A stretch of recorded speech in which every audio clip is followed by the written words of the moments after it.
Hello बच्चों, let's see the question. The question is glycolysis takes place in the cytoplasm of, and the options are all living cells, eukaryotic cells, anaerobic cells, most muscle cells. So let's see what is the key concept to solve the question. So key concept to solve the question is that कि हमें पता होना चाहिए कि glycolysis क्या है and the site of glycolysis, और ये होती कहाँ है, in which part of the cell ये होती है. सो साइट ऑफ ग्लाइकोलिसिस हमें पता होना चाहिए. Only then we will be able to answer the question. So glycolysis है क्या? तो glycolysis is a metabolic pathway of cellular respiration. So ये एक स्टेप है सेलुलर रेस्पिरेशन का. सेलुलर रेस्पिरेशन वो प्रोसेस है जिससे फूड ऑक्सीडाइज होगा, फूड का होगा ऑक्सीडेशन, एंड फूड के ऑक्सीडेशन से रिलीज होगी एनर्जी. सो ये जो फूड से एनर्जी बनने का स्टेप है जो सेल के अंदर हो रहा है, this is called the cellular respiration. Now the very first step of cellular respiration is the glycolysis.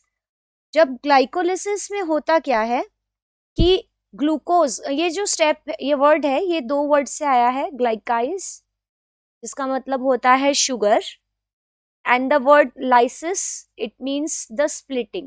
So splitting और breakdown. So glycolysis का नाम से ही पता चल रहा है कि it is the splitting, यानी breakdown है शुगर का. किस में breakdown होगा glycolysis में? कि suppose हम ग्लूकोज ही ले रहे हैं, हम जो respiratory substrate ले रहे हैं that is glucose. Now one glucose is having 6 carbons. अब glucose breakdown हो जाएगा into the 2 molecules of pyruvate or pyruvic acid, and one pyruvate molecule is having 3 carbon. तो एक ग्लूकोज से 2 पायरुवेट के मोलिक्यूल्स बनेंगे. और तो हम देख रहे हैं यहाँ स्प्लिटिंग हो गई शुगर की.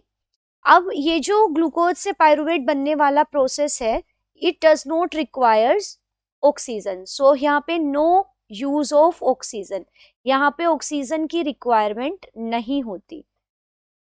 तो पहली चीज तो हमें ग्लाइकोलिसिस के बारे में याद रखनी है कि ग्लाइकोलिसिस में ग्लूकोज ब्रेकडाउन हो जाता है पायरुवेट में, बट इस स्टेप के अंदर ऑक्सीजन की रिक्वायरमेंट नहीं होती. दूसरी चीज, ये प्रोसेस होती है सेल के साइटोप्लाज्म के अंदर. और तीसरी चीज कि ये जो रिएक्शंस है ये 10 स्टेप्स में होती है. जो हमने एक स्टेप लिखा है ये एक्चुअली 10 स्टेप्स में होती है. तो यहाँ पे हमने ग्लाइकोलिसिस के बारे में देखा कि glycolysis is the conversion of 1 molecule of glucose into 2 molecules of pyruvate into the cytoplasm of cell into a series of 10 steps, but here the oxygen is not required.